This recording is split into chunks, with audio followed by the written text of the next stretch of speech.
managing time and priorities using Microsoft Outlook. I've used Microsoft Outlook since it was called Schedule Plus. So this product is kind of near and dear to not just my heart, but the way that I think and the way that I work. So hopefully in today's class, I'll show you some neat stuff that I've been using for quite some time in Outlook and show you some of the new stuff and how to use it. In today's class, the attendee information, it's being recorded today, so at some point you will be able to go through this again. And we also have other videos too. This is myself, and this is our class. In today's class, we're going to take a look at rules and how to use them. We'll also take a look at labeling email messages, flagging your messages as well, and creating different tasks from emails, as well as delegating those tasks. I'll also talk about working with folders and how I don't use them and what I use instead.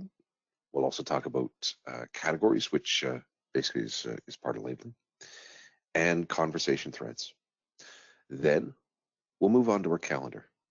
We'll take a look at how we manage our time, how we organize meetings, and how we handle reoccurring appointments and sharing your calendar. But I want to show you a lot more than just that in your calendar.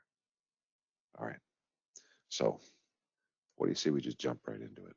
All right.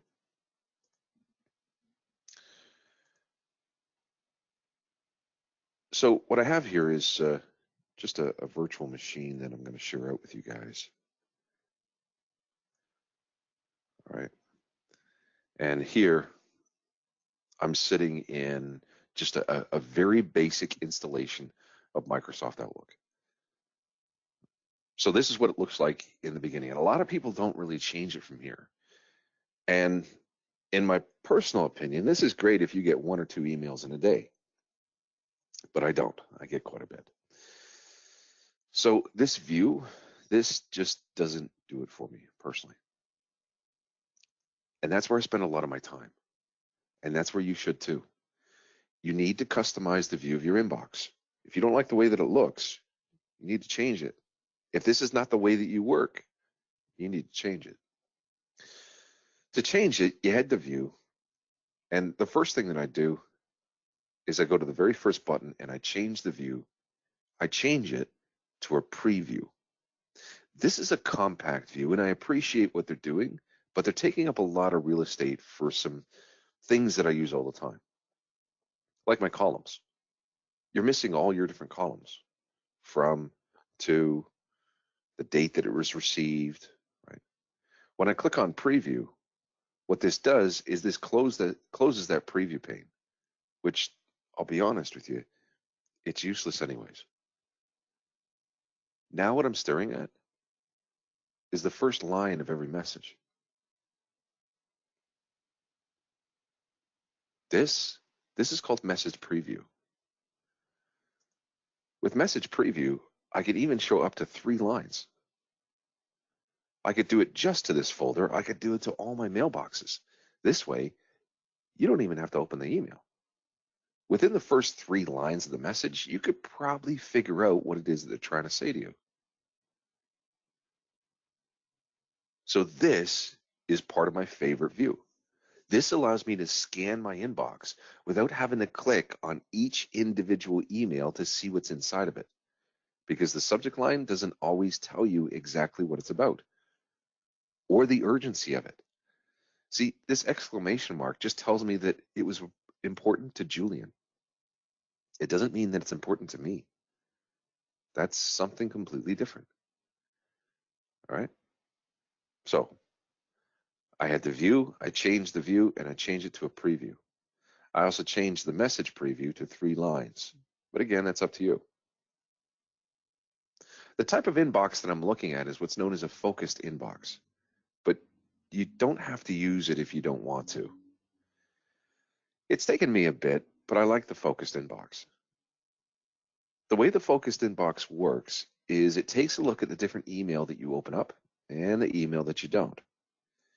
If you tend not to open up the email, it'll sit here in other. Eventually, you'll find that newsletters and things that you've signed up for with the best intention of reading it will wind up here. The rest of your email will be sitting in your focused inbox. This is something that it's grown on me. So it's up to you whether you use this or not. The other part is the to-do pane. I like this. I like a dashboard. And this allows me to create kind of an inbox dashboard, an Outlook dashboard. If I click on calendar, my calendar now appears on the right-hand side, and I don't have to go to the calendar to figure out all my different upcoming appointments. As you can see, tomorrow I've got nothing. Or sorry, I have nothing scheduled for today, but tomorrow I've got a bunch of stuff. Same with Friday. I go back to this to-do bar and I turn on one more thing, tasks. I use my task pad. I use it extensively. This shows me all the different tasks that I've created. I can work from here. So if I've signed up for the IT training class, I can click the little flag that's there, and it comes off my list. I like that.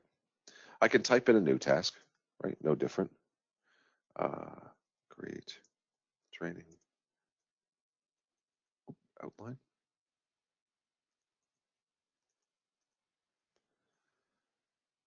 And I can add different tasks this way. Create training outline.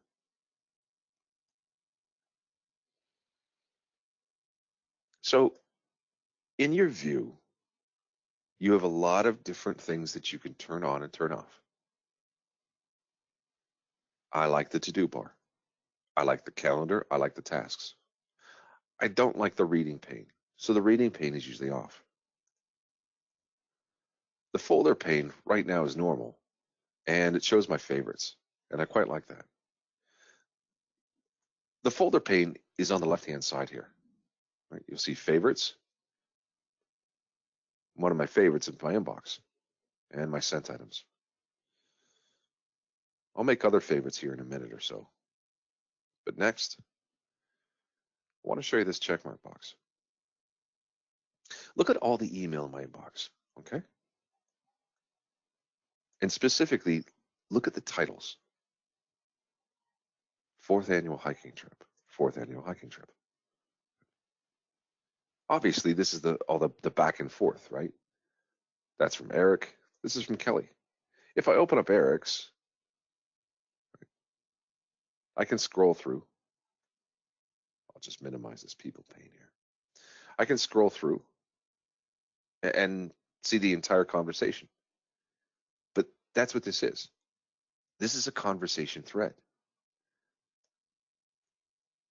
This same feature is found in Gmail, but I can't stand it in Gmail. It works terrible. Here, it works well. It's called Show Conversations, and what it does is it groups things by the subject header. So when I put a check mark in there, I'll do it to all my mailboxes. But now it's grouped it. All that back and forth is sitting here, right there.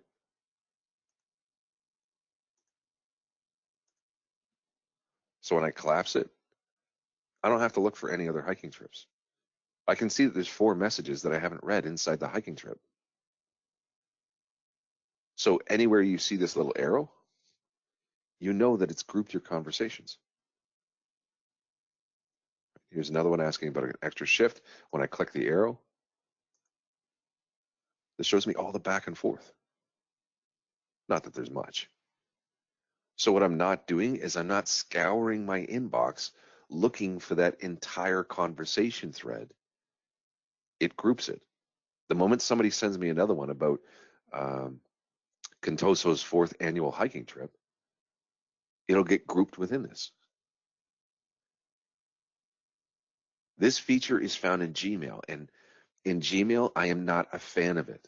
I don't like it. It doesn't work very well. Here, it works unbelievable. It works very, very well. So I like the conversations. There's all kinds of other headings that you can insert too. Here I've got from subject, but another heading that I usually insert, I'll need to use my field chooser to do it, but another one is to. If I choose my field chooser, I can scroll all the way down to the T's. There's to, drag to in there and drop to in there. This lets me know who else was on the email. I like that. I like to know who this was to, who else was on the email. Who is this going to? Is it just me? The from's helpful. So subject, received. I'll be honest, I could care less about size. So I usually take size off. Now, one way to label or categorize your email is to use categories.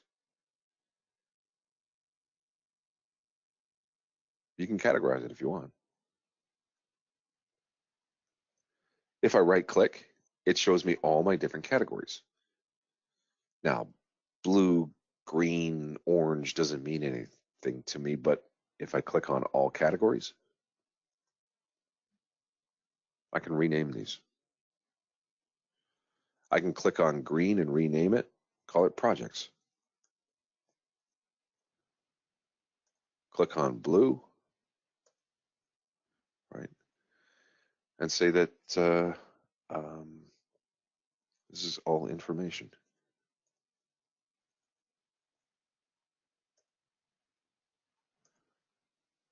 Red, important. Purple, right, rename it personal. So one question we have here is if you could just mention what version of Outlook you're using. This version of Outlook, this one's 2016, but pretty much everything that I've shown you sits in every version up to 2007.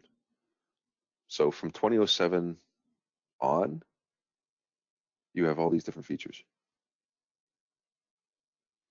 Categories has been around since day one. So that one I've used since day one. But show as conversations didn't show up until 2007. All right. I don't need my field chooser. I'll close it.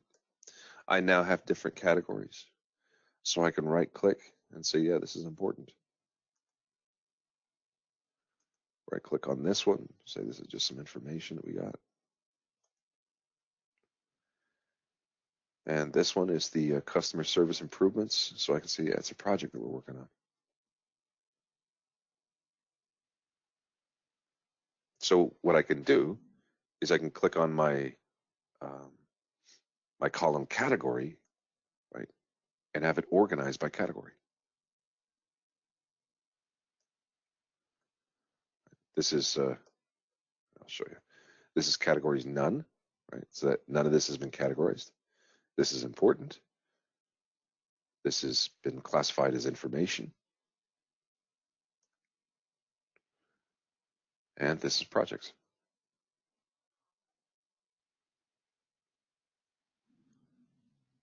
I'll click on received, which is the usual way that most people have their inbox displayed. But that's completely up to you.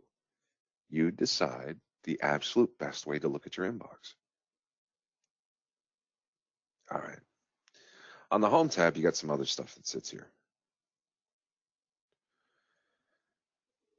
This next feature is, it might be deployed, it might not. So this does come with Outlook, but your IT department might have disabled this. It just depends. But again, for the last few versions now, you've been able to assign different policies to your email.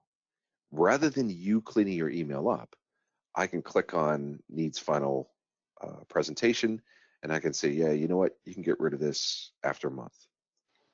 Oh, before we move on to this, I would just have one question about categories. Yeah. Do you categorize everything, or at what point do you do this? So how do you use categories? The way that you can use it is when email comes in, you can categorize the different bits of information as important or information or projects. I don't use this. I get too much email to do this, and quite honestly, I have a different system that I use to organize my inbox. So this is great if you want to use categories, but I'll be very honest with you. This is what I do. If Karen emails me something that's really important, I'll just open this for a second.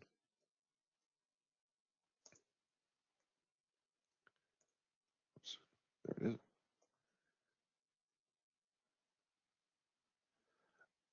I use OneNote to organize a lot of my information.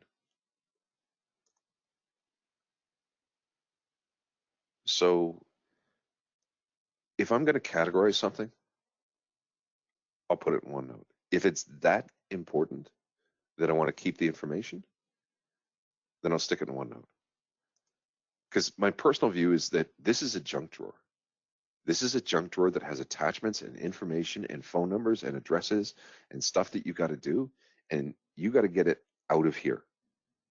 You should not be keeping information in your inbox. It's not a good idea. If this really is important to you, then what you need to do is you need to open it up and you need to send this to OneNote. Right?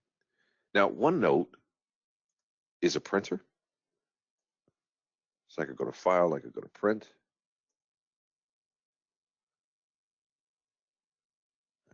And there's my OneNote. So I could take this email and I could send it to OneNote if it's that important.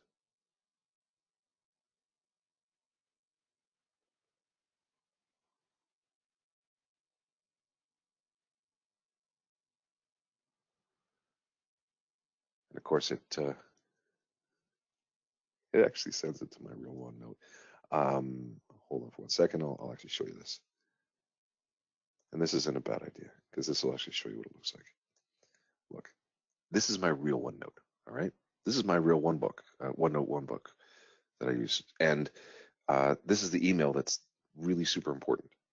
All right, but this is where I keep everything. For me, this is everything. This is how I organize myself. So what I will do is I will take stuff out of my inbox and I will stick it in OneNote if it's that important.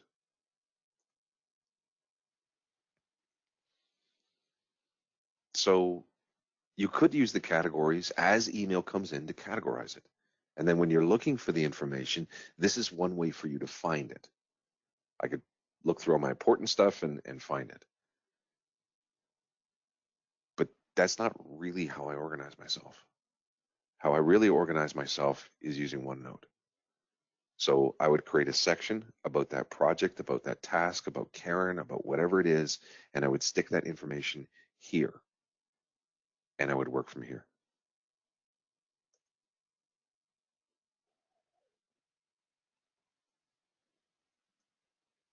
So that's how I would work. But that's up to you. And you don't have to use all the different things that I'm talking about here. All right? You use as much of this stuff as you want. You use as little as you want. The whole objective is for you to get organized and feel comfortable in your inbox. And searching your inbox less. You ever try and search your inbox? That's a joke. Instead, my personal opinion is to get the information out of here, get it into OneNote.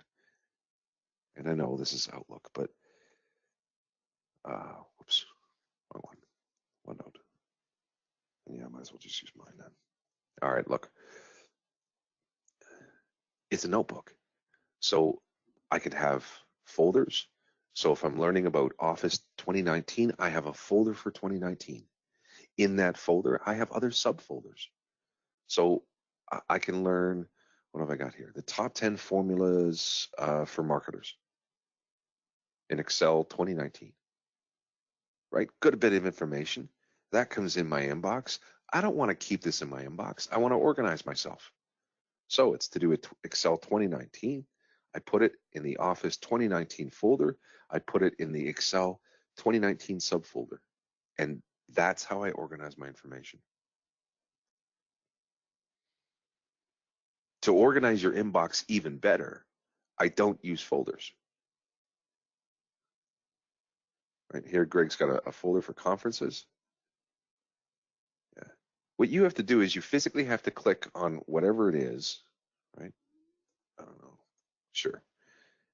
And drag it into that file folder and hope that you don't drag it into another file folder that you didn't mean to. But the problem with this, how did you decide it goes here? What if there's a million people that are on it? How do you decide whether it goes in Eric's folder or Julian's folder? Right here, I've got a whole conversation back and forth. It's the same subject, but it's all back and forth. Do I put this in Kelly's? Do I put this in Amy's? Do I put this in Julian's? And the answer is yes. Yes, you do it to all of them. And what you do is not a folder. I use search folders. Search folders are really filters. They are a filter for your inbox. So when you look at your inbox, it looks at your inbox with certain criteria in mind, like Amy Roberts. I click on new search folder and I tell it, look, I'm looking for mail that is from or to a specific person.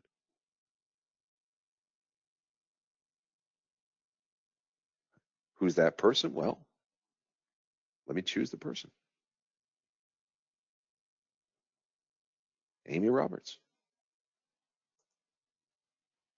Or Amy Alberts, sorry. Amy Alberts, sorry. Amy Alberts. Anything from Amy Alberts. To or from, I click OK, and it does that. It looks in my inbox, it looks in my sent items, it looks everywhere and finds Amy's stuff.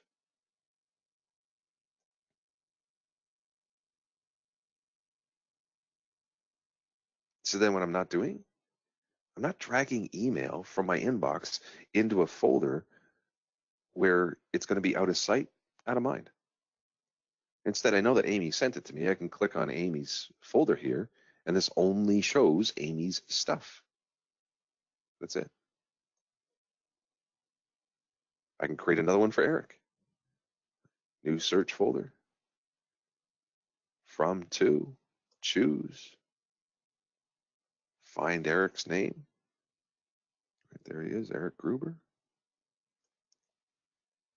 And then I'm not having to manage this. I'm not having to grab email and find email and put it in this file folder. It's all right here.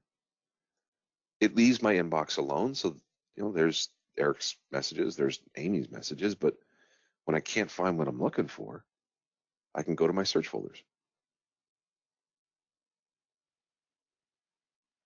And your search folders are just not for people. I can create new search folders for mail that's been flagged for follow-up, or for stuff that's been unread and flagged for follow-up. Specific people, mail sent directly to me. Can you also use this for any shared inboxes as well? Absolutely. So if I choose mail, flag for follow-up, right? So my flag stuff. I haven't flagged any email, but if I go to my inbox and I see this email from Julian and think, oh, you know what? I can't get to this today. Yeah, I'm gonna have to respond to him tomorrow. So I go to my flag. I right click on my flag and I choose tomorrow. Not only does it flag it, but it also puts it on my to-do list for tomorrow. And it's now here in follow-up.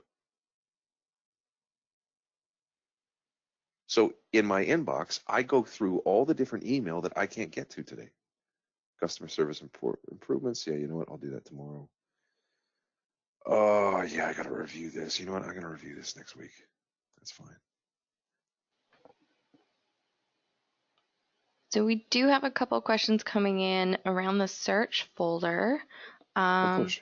So when you create that, are those emails still sitting in your inbox? And then, like, should you be deleting them, or do they move over to that search folder? Gotcha. It's really a filter. So even though it's a separate folder, it's not. It's a filter. So when I click on Amy Roberts, I'm really looking at my inbox. I'm looking at my inbox, but I'm looking at my inbox filtered so I only see Amy stuff. If I delete it from the inbox, then I delete it from Amy's folder as well. Here's Eric Gruber, right? If I click on this expense report training and I delete that, right? If I click on Eric's email here and I delete that, right? If I go to Amy, there's all Amy's stuff. If I go to Eric, right? I've got one more email from Eric. I'll delete that. And now there's nothing. If I go to my inbox, there's nothing from Eric. So if I delete it out of my inbox, I delete it out of here. But the concept is when I have these different search folders, it's because I'm looking for something that Amy has sent me, and I haven't turned this into an action item.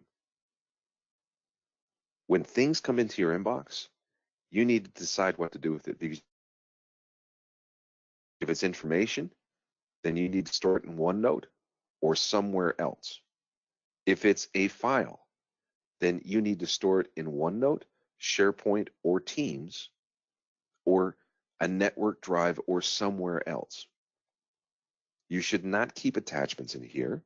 You should not keep email messages that are extremely important to you. This is a communication tool, and that's all it is. So when stuff comes into your inbox, you got to get it out. You got to do something with it. You got to send it to OneNote. You got to save those attachments. You got to put this information somewhere else. Now, if I take this, right, I keep closing OneNote here.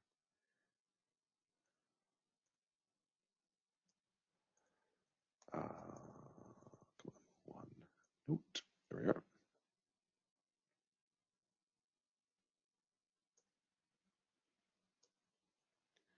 Now, if I have information, right, that's really important, the idea is that I can throw it here in OneNote.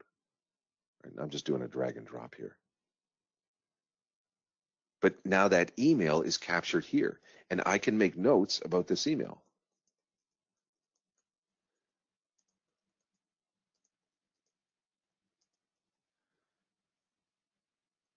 But this is how I share the information with other people.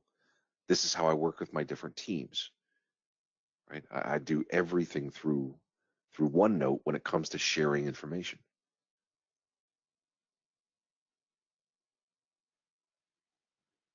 And part of that is a search folder. Right? Being able to add different folders there to make it easier for me to look for stuff like things that I've flagged for follow-up. Makes it very simple and easy for me to look for stuff. Or I can create another search folder that just looks for attachments, mail with attachments.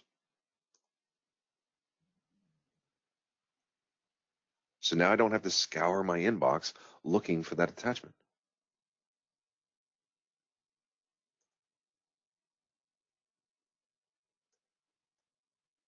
You could even create a custom search folder where you get to choose your own criteria.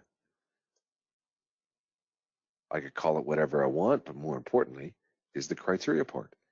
And this is a shade away from programming, really. Whether it's from somebody, certain words in the subject, certain words in the body, where I'm the only person on the email, where it's in a certain time frame.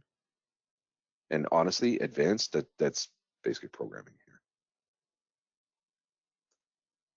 So search folders is a really easy and simple way of organizing yourself with folders. Outside of that, what you want to do is you want to use OneNote.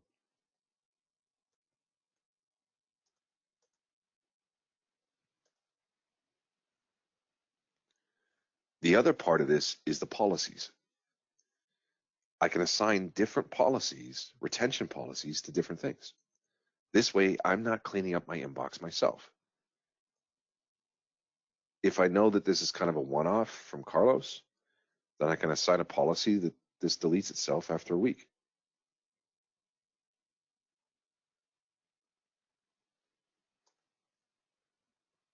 After a week, it gets deleted.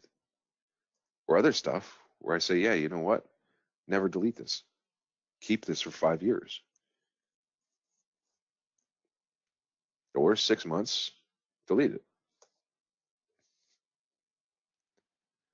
This helps you to organize and clean up your inbox and ensures that you're keeping the things that you need to keep.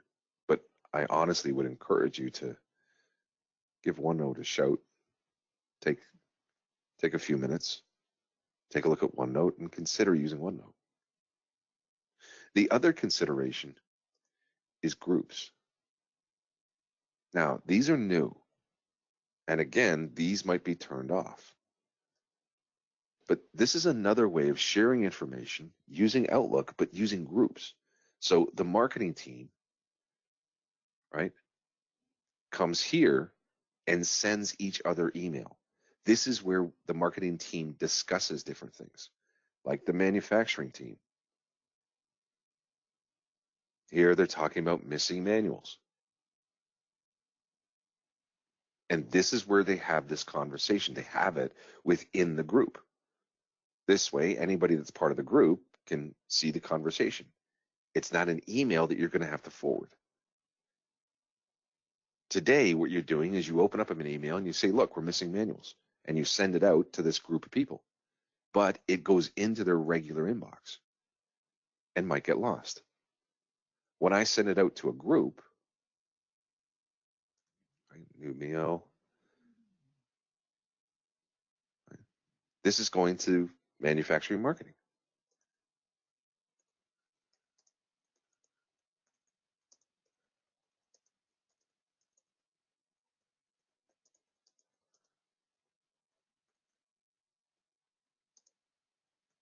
Oops, pass. Cards.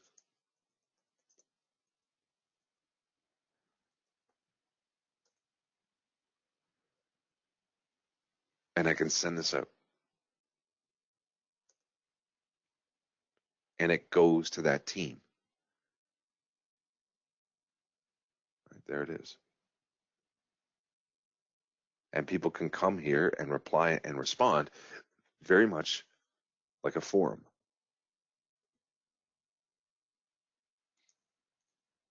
But with a group, you also get a calendar. The group can also share files. And the group also gets its own OneNote notebook. So again, this is how I share information with the different people that I work with. Right, this is the group's OneNote notebook.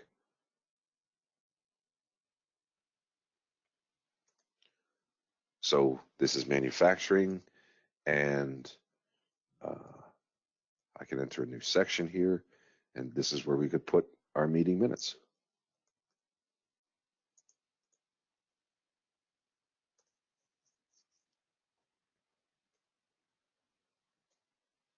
If I'd rather work in OneNote, then I can open this up in OneNote and resume editing here. But then what it does is it creates a synchronized copy with my local machine. So in English, I can work in OneNote work with manufacturing management notebook in OneNote, and just stay in OneNote.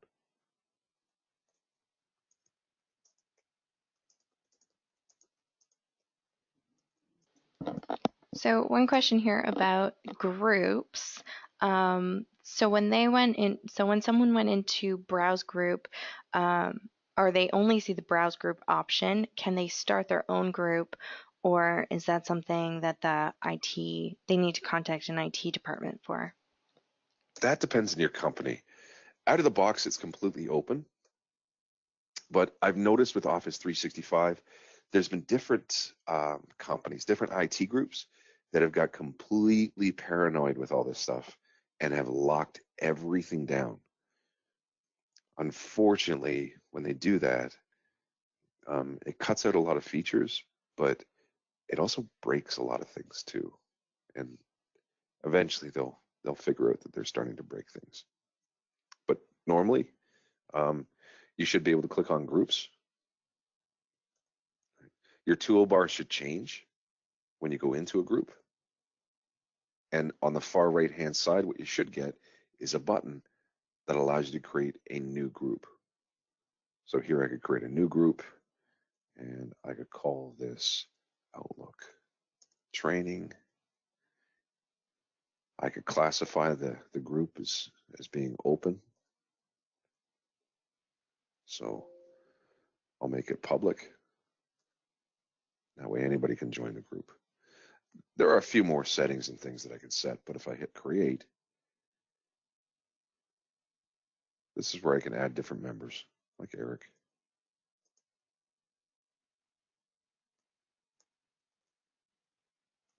There he is, Director of Finance. I could add Eric in there and add additional members. Right? You get the idea. There's Outlook Training. And when you create a group, you create an inbox for the group. You create a calendar for the group. But when you create a group, you also create a SharePoint site. And this is the part that really kind of starts to freak IT out. So when I create a group, I get a SharePoint site. And when I create a group, I get a notebook. Slowly but surely, I get a notebook. But this is a great way of an entire team talking to each other and having different discussions.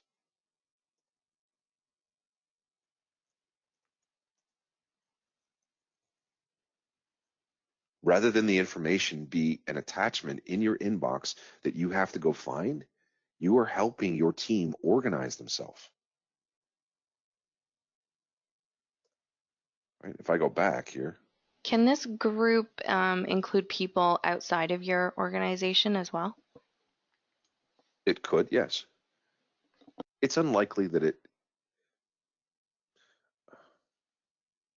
you usually create an external group. So I wouldn't add somebody externally to sales operations, but what I would do is I would create a group for a particular vendor, company, or external project that we're working on. And then I would invite those external resources to the group. And then we have a calendar, we can share files, we got a notebook, we have all these different wonderful things that we can use to collaborate and exchange information together. So groups are a really, really big deal. But because they sit at the bottom, and because IT is not too sure about what they do, a lot of times they get disabled. Oh yeah, and when you create a group, like Outlook Training,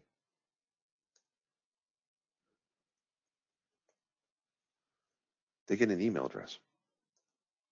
I didn't make that. I mean, I did make that. IT didn't make that. I made that by making the group.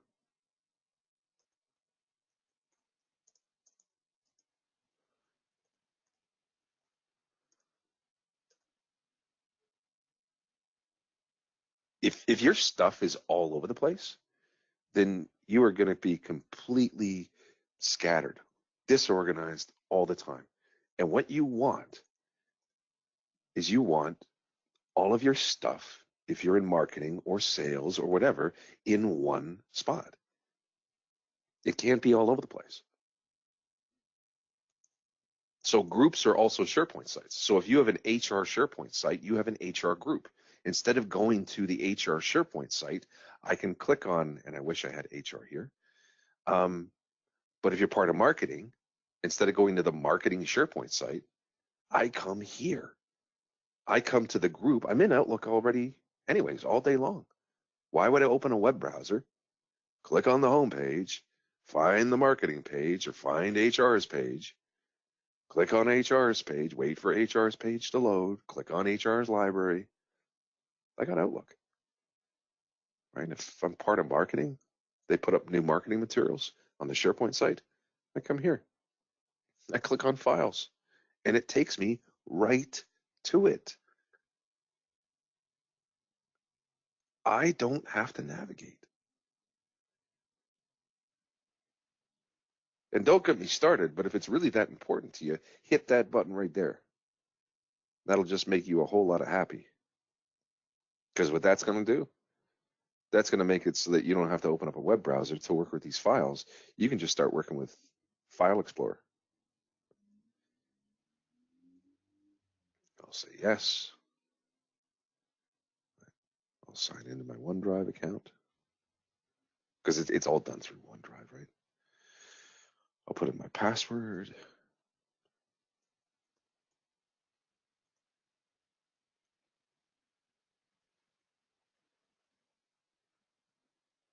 And then it's on my computer.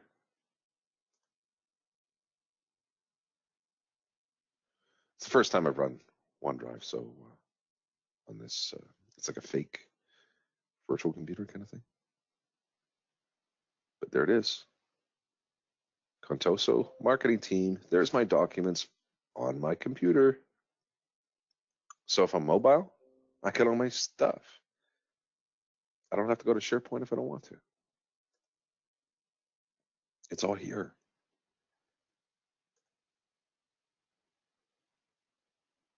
So you can work how you want to work. That's up to you. The marketing team gets a notebook too. So this way, when we do different meetings and we want to do the meeting minutes,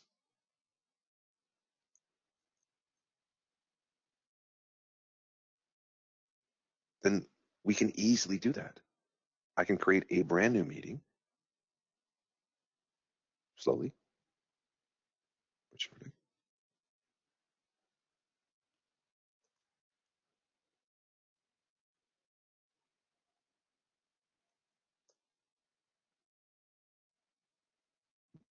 I'll just make this a little bit bigger. I can make this a brand new, if that makes sense. We'll put this in our schedules.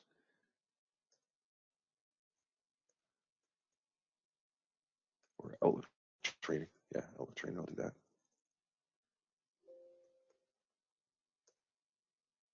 And it's going to invite all those different people.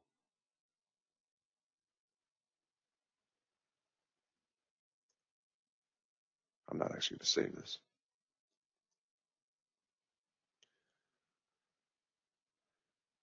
I've also opened up a couple things, so I'm just going to close Outlook and reset it. When you open up different programs, it changes some of your Outlook options.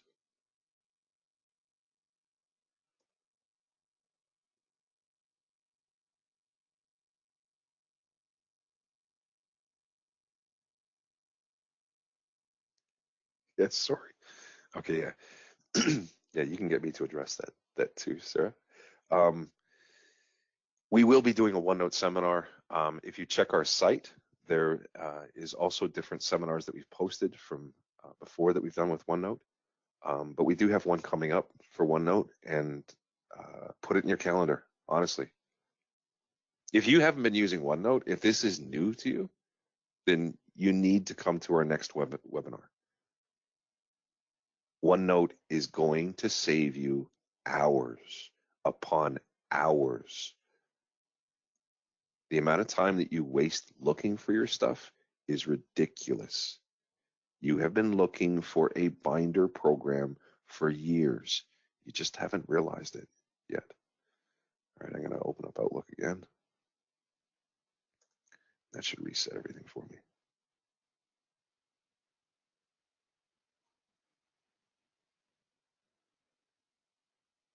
Awesome.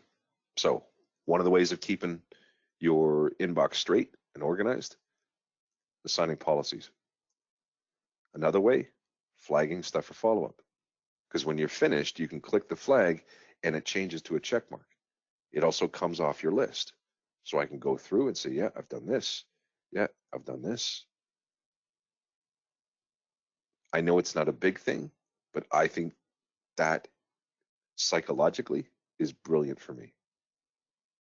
The other thing that really helps you out is these quick steps. If I So know that I've got a we forward, have another question here. On those search folders that you introduced earlier, would they also be able to go through anything that comes in groups as well? no, because the email only comes into the group.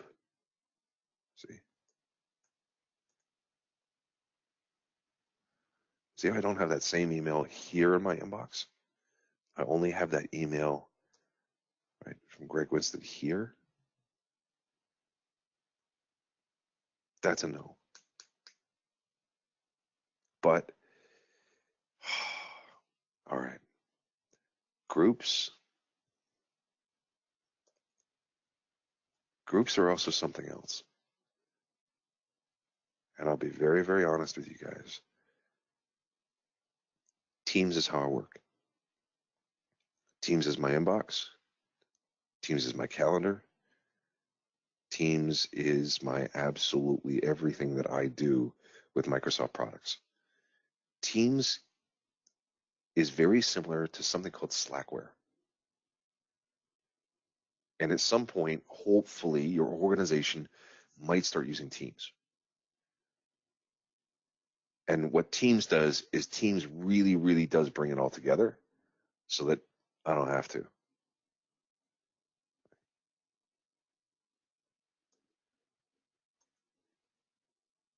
So this will take a minute for it to get all synchronized in that. But yeah. All right, there's the marketing team that I keep picking on. All right, there's all the files. I don't have to go to SharePoint. I'm here. These are all the files. Right, HR, same thing. I go to HR, the HR team. Here's all the conversations we've had with HR. Here's all the files. So conversations, that's the inbox. That's the inbox.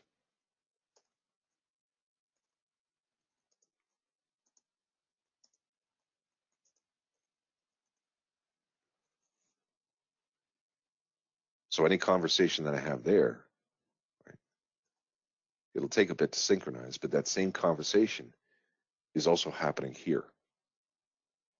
It just has to synchronize after a minute or so. And Teams, that's a whole other ball of wax, all right? Eventually, you might move to Teams. But these are groups.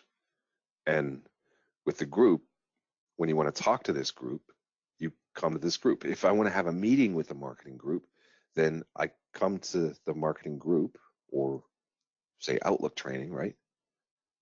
I go to Outlook training, I click on files, or if I want to do a meeting, I go to the calendar. Now the calendar that you're seeing, this is my calendar. Now this is the group's calendar that I'm looking at right now, but I can put a check mark right beside my calendar. And now this is my calendar, and this is Outlook training. This way I can see the two different calendars. Or I can just take a look at Outlook training. And when I create new meetings in Outlook training, it invites everybody.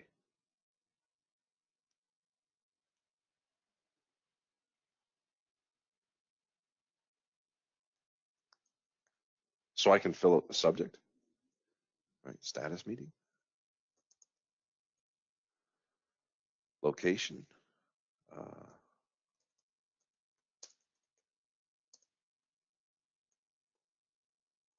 and this is another one. Like if they sort out the rooms, right? So you can actually choose rooms and stuff. IT has to set that up though. Anyways, that's it. Anything else that I need, right? Response options, request responses, time proposals, right? I can categorize this too, right? That's no different. Say yes, it's part of a project that we're working on. And you can add more than one category, right? It's also important. So it's important in projects. And away I go. Oh, wait, it's in the past. So let's do it for Friday. Friday, 8 a.m. They're gonna love me. So for anyone that's curious on the Teams, because I know Greg has kind of touched on it and mentioned it a few times, we did do a Teams webinar a few months ago. I posted the link in the chat, so you can go there and take a look at that as well. Thanks, Sarah.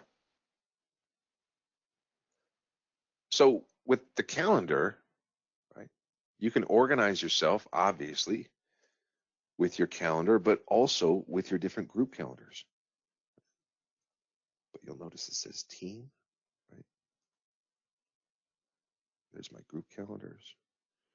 So I say, yeah, I wouldn't mind seeing Outlook. I want to see my marketing calendar. I can superimpose them. That's what this little button is for. And it's a little slow on the draw, but you get emails when you join different groups like Outlook training. So you get an email that says, hey, you've just been invited to join the Outlook training group. So it's not like you get invited to these and you have no idea that you're part of these groups. And the groups automatically show up here. So you don't have to do anything. Once you join the team, you get an email, click on the team for the first time. Oh, look at that, we're running out of space. And away you go. I'll do another new meeting. And because I did it in their calendar, it invites the group. I go to scheduling assistant. I can fold out the marketing team.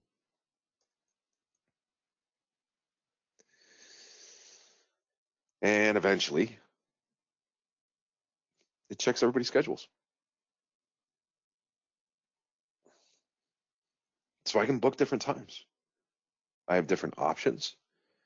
I love the auto pick. The auto pick, I can say, yeah, I want to pick the next available time that all the people and the resources are free, or just all the required people are free. So I can say, yeah, no, I want to make sure that all the people, the resources free, and 10 o'clock is the next available time. Brilliant. I love this thing. And then all I got to do is send it.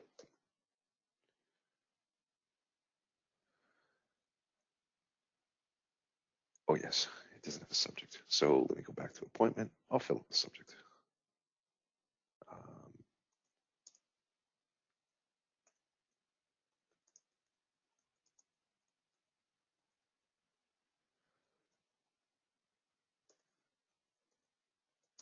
Main boardroom, time, all that jazz, and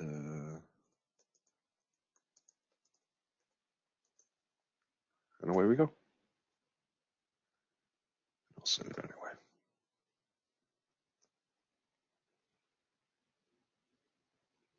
But with the calendar, same thing. Same thing with the calendar. I usually go to view and I change my view.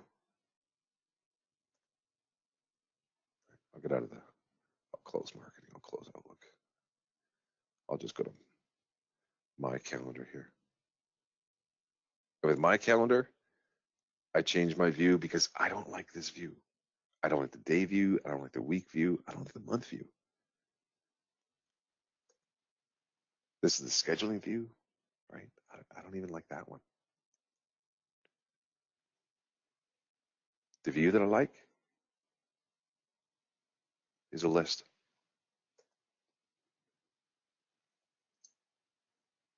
I like the list.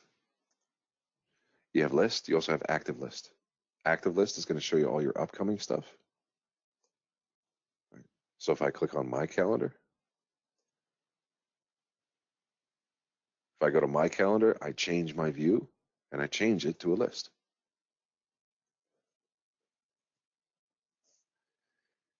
But that's me. This is how I work, and this is how I work in my calendar.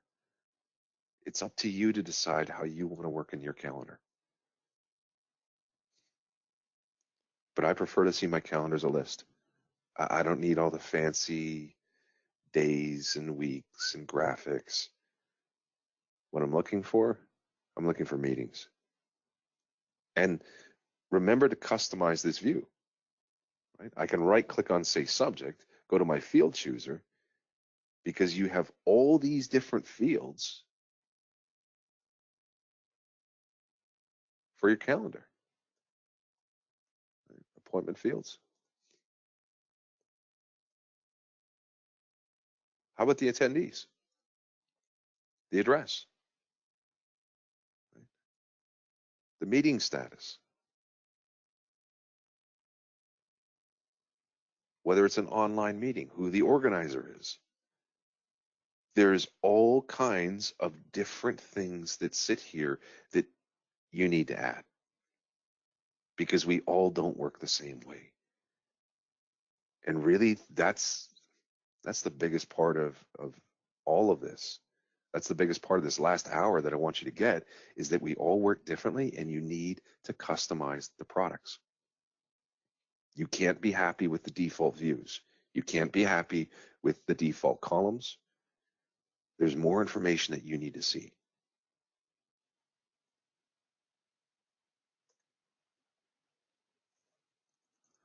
So with the calendar, the biggest takeaway is the fact that you can customize the view.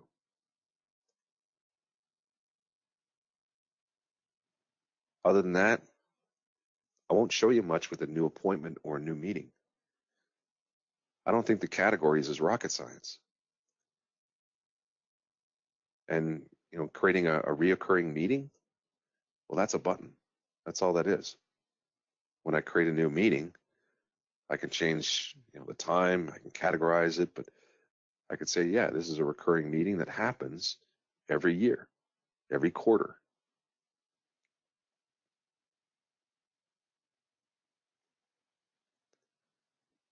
So if it's a weekly Monday morning status meeting, then I'll say, yeah, oops, not PM, right, AM. So 8 o'clock, half hour, status meeting.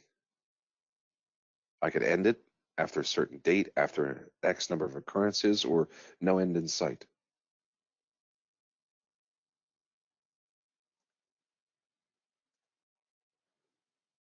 I could end it as of August 30th. Click OK. And this occurs every morning and every Wednesday, effective whatever. If I want to change that recurrence pattern, I can click on recurrence again, and I can say, nah, it's just going to be Mondays. I fill out this to the subject, away I go. Right?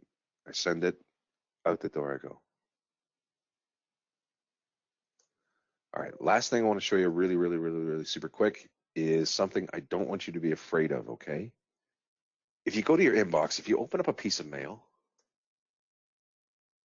you have this button towards the end that's called Insights. Now, if you don't, not a big deal. If you do, terrific. But again, this is something I've definitely seen IT turn off, okay? But if you click on Insights, it tells you how you're working and how to work better.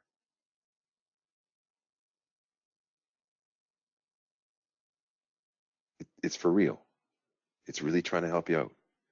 It's telling me that I need to book time to focus.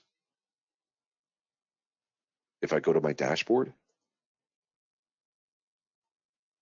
When I go to my dashboard, this analytics shows you even more.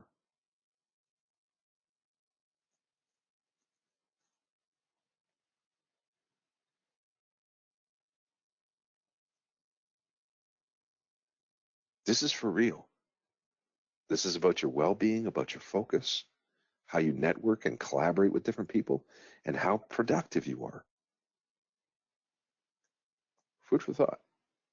Neat little feature. Don't be afraid of insights, right? Your analytics. Don't be afraid of these. Take a look at your analytics and learn how to work better. Can you just show us one more time how you would find those insights in Outlook? If they're turned on, okay, if they're turned on, you'll either see them in your inbox on the far right-hand side, which I'm missing my button here. But when you open up a new piece of mail,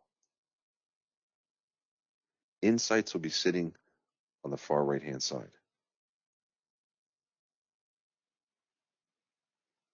This is called My Analytics.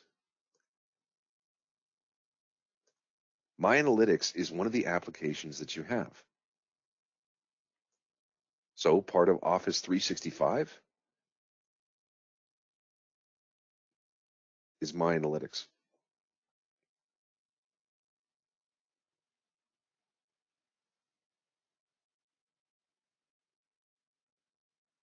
So if you open a browser, if you go to your portal.office.com, right, and if you sign in, My Analytics should be part of your applications. And if it's not, they've turned it off. It might feel a little bit scary the first time you look at it, but this is really trying to help you work better and work smarter, not harder. This is not trying to get you to work harder. This is trying to help you to organize the time that you have and not work extra hours or work extra time. It's neat. Don't be afraid of it. It's very neat, and definitely something that you're going to want to print out and just at review time hand to your boss, because this is going to sell you and sell what you're doing.